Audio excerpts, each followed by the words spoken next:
Hello everyone and welcome to the 12th lecture। आज का जो लेक्चर है हमारा ये बेस्ड करेगा एक्टिविटी फ्लोट्स के ऊपर। तो इसको स्टार्ट करने से पहले पिछला लेक्चर थोड़ा सा अगर आप रिवाइंड कर लें तो जिसके अंदर हमने काफ़ी सारी चीज़ें डिस्कस की थी। उसमें कुछ चीज़ें हमने ये भी बोली थी कि हमारे पास जो एक्टिविटीज़ हैं या फिर हमारे प्रोजेक्ट के अंदर डिफरेंट पाथ्स हैं, राइट। क्रिटिकल पाथ मेथड पे हमने ये डिस्कशन की थी कि जैसे हमारे पास कुछ एक्टिविटीज़ हैं जिनमें कुछ क्रिटिकल एक्टिविटीज़ हैं जो क्रिटिकल पाथ के ऊपर लाई करती हैं, और उसके अलावा जो एक्टिविटीज़ हैं वो हमारी नॉन क्रिटिकल एक्टिविटीज़ हैं। ठीक हो गया। तो उसके अंदर हमने ये बोला था कि क्रिटिकल पाथ के ऊपर जो भी एक्टिविटीज़ आ रही हैं उनके अंदर हम डिले नहीं कर सकते, और नॉन क्रिटिकल एक्टिविटीज़ में हम डिले कर सकते हैं। अगर नॉन क्रिटिकल एक्टिविटीज़ में हम डिले कर लेते हैं तो आपके प्रोजेक्ट के एंड ड्यूरेशन पे इफेक्ट नहीं होगा, लेकिन अगर हम वही चेंजेस क्रिटिकल पाथ के ऊपर जो एक्टिविटीज़ अवेलेबल हैं उन पे करते हैं, उनके एक्टिविटी ड्यूरेशन पे कोई चेंज आता है तो फिर वो हमारे पूरे प्रोजेक्ट को इफेक्ट करता है, राइट। ये चीज़ें हमने डिस्कस की थी। तो इसके अंदर मतलब एक चीज़ हमने ये भी बोली थी कि ये आपकी जो एक्टिविटीज़ हैं डिफरेंट, ऑब्वियसली उसके ऊपर कोई ना कोई डिले आ सकता है, या फिर आपके किसी एक पाथ के ऊपर कोई ना कोई डिले आ सकता है। लाज़मी नहीं है कि यहाँ पे जो मेंशन ड्यूरेशंस हैं उसी पे फिक्स्ड आपका एग्जैक्टली एक्टिविटी 5 डेज के अंदर ही कंप्लीट हो। तो इसके अंदर हर एक्टिविटी के अंदर या हर पाथ के अंदर हमारे पास लीवेज आप बोलें या फ्लेक्सिबिलिटी आप बोलें, तो स्केजुअलिंग के अंदर कुछ एक्टिविटीज़ के ऊपर या कुछ पाथ के ऊपर हमारे पास फ्लेक्सिबिलिटी मौजूद होती है कि हम इतने दिन का डिले कर सकते हैं, या कितना टाइम हमारे पास अवेलेबल है, कितने डेज हम इस एक्टिविटी को डिले कर सकते हैं जिसके बेसिस पे हमारे पूरे प्रोजेक्ट की ड्यूरेशन पे इफेक्ट नहीं पड़ेगा, राइट। तो उस चीज़ को हम क्या बोलते हैं, फ्लोट बोलते हैं, एक्टिविटीज़ का फ्लोट। कि हमारे पास कितना मैक्सिमम टाइम अवेलेबल है, कि उसके अंदर कितना टाइम हमारे पास फ्लेक्सिबिलिटी कितनी मौजूद है हमारे स्केजुअल के अंदर, कि हम अगर प्रोजेक्ट को इतने डेज डिले करें तो उस पे इफेक्ट नहीं पड़ेगा। आइदर हम वो जो फ्लेक्सिबिलिटी या डिले है वो हम एक्टिविटीज़ पे भी कर सकते हैं, या फिर अ, उसका इफेक्ट जो है या तो प्रोजेक्ट पे पड़ सकता है या एक्टिविटीज़ पे पड़ सकता है। तो ये एक समरी या ओवरव्यू था एक्टिविटी फ्लोट का। तो ये इसकी बेसिक डेफिनेशन है। तो इसको अगर आप समझना चाहें तो इसको आप ये बोल सकते हैं कि this is sort of a flexibility in the scheduling of some activities, and this leeway और slack, इसको हम slack भी बोलते हैं, is a measure of amount of time available for a given float। so basically जो activity float जो हमारे होती हैं इसको हम दो बेसिक टाइप्स में इसको हम डिवाइड कर लेते हैं। एक हमारा होता है जिसको हम बोलते हैं टोटल फ्लोट, और दूसरा हमारा होता है फ्री फ्लोट बोलते हैं, फ्री फ्लोट। तो आज के लेक्चर में बेसिक हम ट्राई करेंगे कि इन दोनों के बीच में जो डिफरेंसेस हैं इनको समझने की कोशिश करें। टोटल फ्लोट को हम टी एफ से शो करते हैं और फ्री फ्लोट को हम एफ एफ से रिप्रेजेंट करते हैं। ठीक हो गया। तो बेसिक डिफरेंसेस हम समझने की कोशिश करेंगे। तो इसके लिए हम एक टेबल बना लेते हैं दोनों के बीच में क्या डिफरेंसेस हैं उसको समझने के लिए, तो चीज़ें ईजी रहेंगी। एक तो हमारे पास है एक्टिविटी फ्लोट के टाइप्स में, पहला टाइप हमारे पास क्या है, टोटल फ्लोट क्या होता है ये हमने समझना है, और then we need to see free float क्या होता है। ठीक हो गया। तो इन दोनों के बीच में हमने बेसिक डिफरेंसेस समझनी है।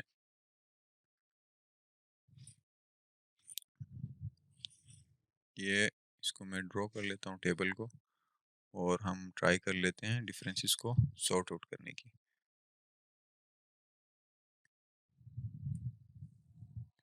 ठीक हो गया जी। तो सबसे पहला जो है ना point, let's start total float. Total float की डिफिनेशन हम पहले समझने की कोशिश कर लेते हैं।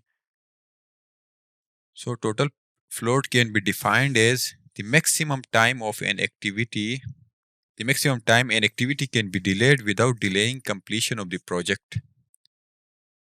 इसकी डेफिनेशन में लिख लेता हूं तो दोनों को कंपेयर करने में इजी रहेगा। पहले क्या है definition? The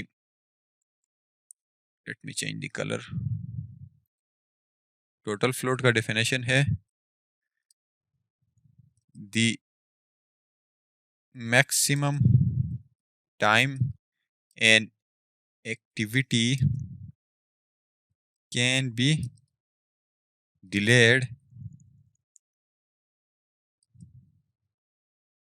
without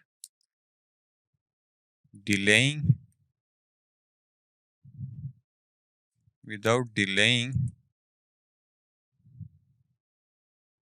completion of the project. Similarly, अगर आप फ्री फ्लोट की डेफिनेशन को देखें, इन दोनों की डेफिनेशन लिख लेते हैं तो दोनों में डिफ्रेंशिएट करना इजी रहेगा और इसको अंडरस्टैंड करने में भी हमारे लिए आसानी होगी। इसका डेफिनेशन क्या है? दी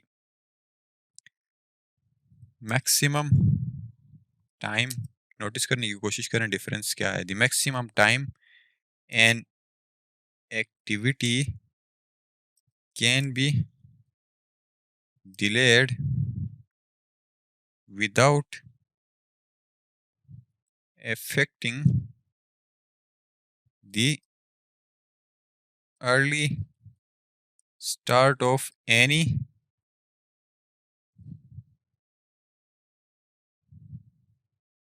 succeeding activity.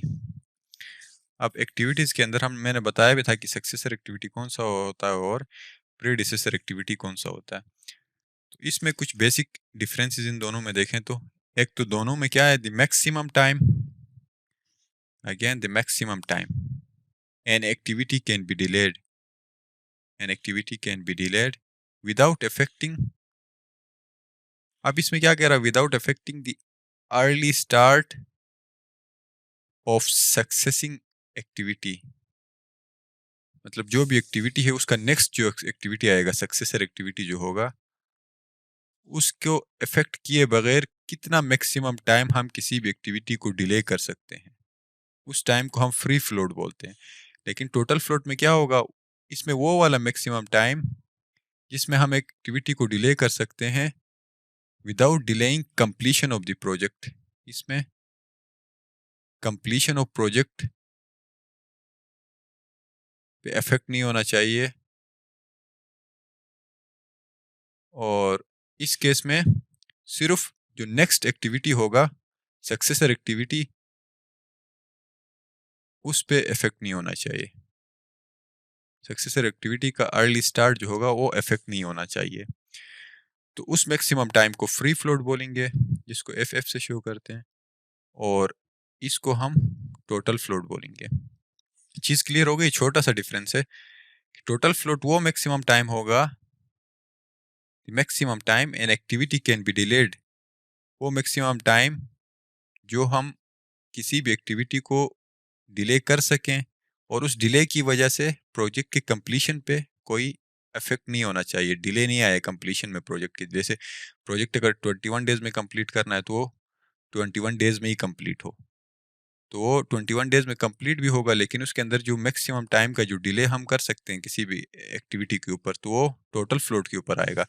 लेकिन फ्री फ्लोट के केस में ये भी मैक्सिमम टाइम है, लेकिन वो मैक्सिमम टाइम है जिसको किसी भी एक्टिविटी के ऊपर वो टाइम यूटिलाइज करने पे उसका जो सक्सीडिंग एक्टिविटी है, सक्सेसर एक्टिविटी है, नेक्स्ट कमिंग एक्टिविटी है, उसके अर्ली स्टार्ट पे कोई इफेक्ट नहीं पड़ना चाहिए, तो उसको हम फ्री फ्लोट बोलेंगे। ठीक हो गया? तो इनके मैथमेटिकल रिलेशनशिप्स देख लेते हैं। टोटल फ्लोट को हम रिप्रेजेंट करते हैं टोटल फ्लोट टीएफ से, जैसे हम शो करते हैं total float of any activity, किसी भी एक्टिविटी का ए बी सी डी जो भी एक्टिविटी है उसका, लेट से मैं एक एक्टिविटी आई बोलता हूँ, टोटल फ्लोट मैंने एक्टिविटी आई का निकालना है, तो मुझे क्या करना पड़ेगा? उसी एक्टिविटी का late finish minus late finish minus early finish करूंगा तो मेरे पास टोटल फ्लोट आ जाएगा। वही उसी सेम एक्टिविटी का लेट फिनिश और अर्ली फिनिश माइनस करना पड़ेगा, और या फिर उसी एक्टिविटी का late start minus early start, उसी एक्टिविटी आई का जो भी एक्टिविटी होगा ABCD एंड सो ऑन। तो टोटल फ्लोट निकालने के लिए मुझे उसी सेम एक्टिविटी के लेट स्टार्ट को या फिर अर्ली फिनिश से माइनस करना पड़ेगा, या फिर लेट स्टार्ट को अर्ली स्टार्ट से माइनस करना पड़ेगा। So the mathematical expression for total float is equal to late finish minus early finish of the same activity और late start minus early start of the same activity. तो एक example ले लेते हैं। इसमें LF लेट फिनिश को show कर रहा है, EF अर्ली फिनिश को LS, लेट स्टार्ट को ES, अर्ली स्टार्ट को शो कर रहा है। ये हमने पिछले लेक्चर्स में डिस्कस किए हैं, तो इसीलिए मैं इनको एक्सप्लेन नहीं कर रहा हूँ। Let's take an example. Let's say मेरे पास एक एक्टिविटी A है, राइट, और मेरे पास इसके नेक्स्ट एक्टिविटीज हैं B और एक्टिविटी C। इसमें एक एग्जांपल को कंसिडर कर लेते हैं। लेट्स से इस एक्टिविटी A का अर्ली स्टार्ट 1 है और 0, 2, 0, 3, और एक्टिविटी B का मैं बोल लेता हूँ लेट्स से 4, 5, 3, 1। इस तरह का सिचुएशन है। तो इस केस में टोटल फ्लोट लेट्स से मैंने निकालना है, टोटल फ्लोट ऑफ एक्टिविटी ए का टोटल फ्लोट कितना होगा। तो इसके लिए मुझे क्या करना पड़ेगा, इसमें B का निकाल लेता हूँ। एक्टिविटी B का टोटल फ्लोट कितना होगा, total float of activity B will be equal to, फार्मूले में मैंने क्या बोला है, उसी सेम एक्टिविटी का यहाँ पे बल्कि लेट स्टार्ट और लेट फिनिश भी मैं मार्क कर देता हूँ ताकि आसान रहे। यहाँ पे ये क्या रिप्रेजेंट करता होता है, अर्ली स्टार्ट, अर्ली फिनिश, ये लेट स्टार्ट शो करता है और ये लेट फिनिश। ठीक हो गया। इसी तरह ये इसका अर्ली स्टार्ट, ये इसका अर्ली फिनिश, इस एक्टिविटी का एक्टिविटी B का ये लेट स्टार्ट और ये लेट फिनिश शो कर रहा होता है। तो मुझे अगर टोटल फ्लोट निकालना है एक्टिविटी B का, टोटल फ्लोट मतलब क्या, मतलब एक्टिविटी B को कितना मैक्सिमम टाइम के लिए मैं डिले कर सकता हूँ कि पूरे प्रोजेक्ट की कंप्लीशन पे इफेक्ट ना हो, पूरा प्रोजेक्ट मेरा डिले ना हो। तो वो निकालने के लिए मुझे क्या करना पड़ेगा, according to the formula either late finish of activity B minus early finish of activity B करूंगा, या फिर late start of activity B minus early start of activity B कर लूंगा। तो इस फिगर के हिसाब से लेट फिनिश क्या है एक्टिविटी B का, late finish 3 minus early finish 5। तो मेरे पास आंसर क्या आया यहाँ पे, 2। ठीक हो गया। तो इसी तरह आप किसी भी एक्टिविटी का जो है टोटल फ्लोट निकाल सकते हैं, राइट। तो इसमें answer according to the mathematical rules -2 आना चाहिए, सही है। लेकिन मैंने इसमें एग्जांपल लिया हुआ था, ये वैल्यूज मैंने अपनी तरफ से पुट की हुई हैं, तो इस बेसिस पे यहाँ पे मेरे पास वैल्यू नेगेटिव आ रही है, लेकिन ये हमेशा आपके पास पॉजिटिव ही आएगी। तो 2 डेज का मैं एक्टिविटी B के अंदर अगर मैं मैक्सिमम टाइम 2 डेज का डिले कर लूँ तो मेरे प्रोजेक्ट की कंप्लीशन पे इफेक्ट नहीं पड़ेगा। ये आपका हो गया एक्टिविटी B का टोटल फ्लोट। तो इसी तरह आप किसी भी प्रोजेक्ट के अंदर किसी भी एक्टिविटी का टोटल फ्लोट निकाल सकते हैं कि मैं इस एक्टिविटी को कितने दिन मैक्सिमम डिले कर सकता हूँ जिसके बेसिस पे मेरे प्रोजेक्ट की टोटल कंप्लीशन पे इफेक्ट ना पड़े। तो सिमिलरली फ्री फ्लोट की तरफ जब आप आते हैं तो फ्री फ्लोट का मैथमेटिकल एक्सप्रेशन हमारे पास है, फ्री फ्लोट को FF से शो करते हैं। Free float is equal to early start of succeeding activity, और इसमें भी जो स्मॉलर वैल्यू होगी वो लेंगे, then you will subtract it from early finish of that particular activity. Let's say मैं आई एक्टिविटी का अगर फ्री फ्लोट निकाल रहा हूँ, ठीक है, तो उस पर्टिकुलर एक्टिविटी का अर्ली फिनिश और ये अर्ली स्टार्ट हम किसका लेंगे, सक्सीडिंग एक्टिविटी का, जो उसका नेक्स्ट होगा। और उसमें अगर नेक्स्ट एक्टिविटीज़ एक से ज़्यादा हैं तो हम स्मॉलर वैल्यू को कंसिडर करेंगे। तो ये मैथमेटिकल एक्सप्रेशन है, तो इसको समझने के लिए हम एक एग्जांपल ले लेते हैं। लेट्स से मेरे पास एक एक्टिविटी है ए, राइट, और इसके सक्सीडिंग एक्टिविटीज़ मेरे पास हैं, सक्सीडिंग एक्टिविटीज़ बी एंड सी। दो एक्टिविटीज़ हैं, दोनों तभी स्टार्ट हो रही हैं जब ए एंड हो रहा है। तो इसके कुछ वैल्यूज गेस कर लेते हैं। लेट्स से इसका अर्ली स्टार्ट जो है, मैं कहता हूँ 3 ले लेते हैं, 3 है। सी का अर्ली स्टार्ट लेट्स से 6 है, और ए का जो है अर्ली फिनिश लेट्स से 2 है मेरे पास। तो अभी यहाँ पे क्या होगा, अगर मैंने एक्टिविटी ए का, अगर मैंने मुझे बोलना है कि आपने निकाल लो इसका फ्री फ्लोट ऑफ एक्टिविटी ए, ठीक है। तो इस केस में अकॉर्डिंग टू फार्मूला अगर आप देखें तो मुझे क्या क्या चाहिए, अर्ली स्टार्ट चाहिए सक्सीडिंग एक्टिविटी का। Succeeding mean next activity, activity ए का नेक्स्ट जो एक्टिविटी है उसका ई एस चाहिए होगा, अर्ली स्टार्ट चाहिए होगा।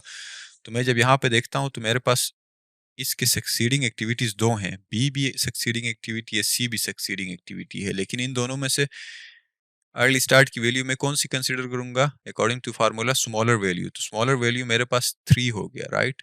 Then minus early finish, early finish कौन किसका लेना पड़ेगा, बी या सी का तो नहीं लूंगा मैं, सेम एक्टिविटी का जिसके लिए मैं फ्री फ्लोट निकाल रहा हूँ। तो फ्री फ्लोट में ए के लिए निकाल रहा हूँ, तो एक्टिविटी ए का जो अर्ली फिनिश होगा वो मैं कंसिडर करूंगा 2।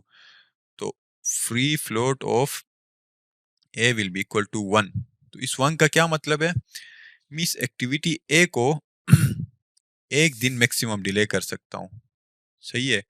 तो इसको एक दिन डिले करने से इसका जो नेक्स्ट एक्टिविटी है, नेक्स्ट एक्टिविटीज मीन बी और सी, इनकी कंप्लीशन पे कोई इफेक्ट नहीं पड़ेगा। अगर मैं एक्टिविटी ए को सिर्फ एक दिन डिले कर लेता हूँ, तो इसके बेसिस पे उस एक दिन के डिले की वजह से सक्सीडिंग जो एक्टिविटीज हैं बी और सी, उन पे इफेक्ट नहीं पड़ेगा, उनकी कंप्लीशन पे इफेक्ट नहीं पड़ेगा। तो डिफरेंस समझ रहे हैं।